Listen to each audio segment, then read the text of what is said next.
Hi, I'm going to read this story called A Book for Bear. Bear loved books. Every day, Bear sat at the edge of the woods and listened to a girl read. The girl, whose name was Ellen, loved to read. Bear loved to listen. Ellen read scary books, exciting books, funny books. Bear and Ellen loved them all. One afternoon, sitting under their favorite tree, Bear said, "I want a book of my very own, a book the color of ripe red raspberries and delicious to read. Where do you find your books?" "At school," said Ellen, "but bears aren't allowed. Tomorrow, I'll bring you a new book." "But," said Bear, "I want to pick it out for myself." Said Ellen, "then we'll need a plan, and I know just the thing." The next morning, Ellen and a furry superhero walked to school. They tiptoed into the back of Ellen's classroom. "I've never seen so many books," Bear whispered. Bear rushed toward a bookshelf. He reached for a book the color of ripe red raspberries. But the teacher turned around. She pointed. She screamed, "A bear! A bear! A bear at our school!" Bear raced back to the woods with a cape, but no book. After school, Ellen found Bear by their favorite tree.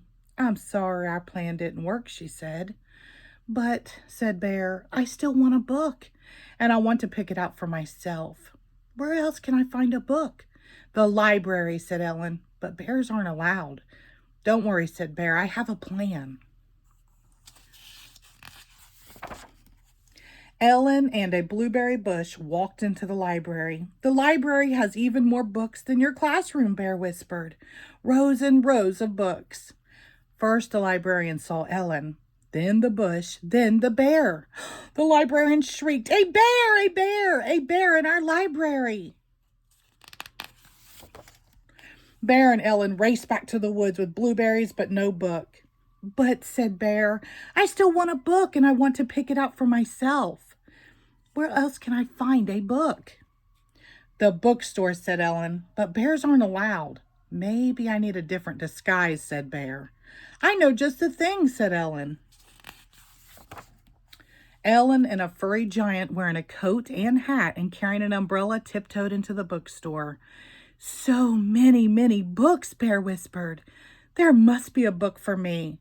Then Bear saw just what he wanted, a book the color of ripe red raspberries. He rushed for the book, but didn't see the ladder or the clerk on the ladder. Clerk, ladder, and furry giant wearing a coat and a hat and carrying an umbrella crashed to the floor. The clerk yelled, "A bear! A bear! A bear in our bookstore!"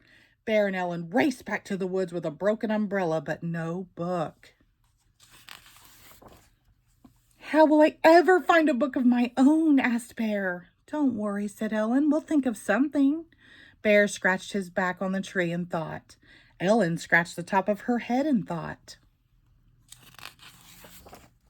Suddenly, Bear said, "Could we make a book?" Ellen smiled. "Be right back." She returned with paper and markers of every color, including, of course, raspberry red. "What do you want your book to be about?" Ellen asked. "I know just the thing," Bear whispered his idea to Ellen. "A perfect plan," she said. Ellen wrote and wrote. Bear and Ellen drew picture after picture. When they finished, Bear beamed. "Will you read my book to me?" "Of course," Ellen said. It's called A Book for Bear, isn't it? Ellen opened the book and read, "Bear loved books." The end. Thank you.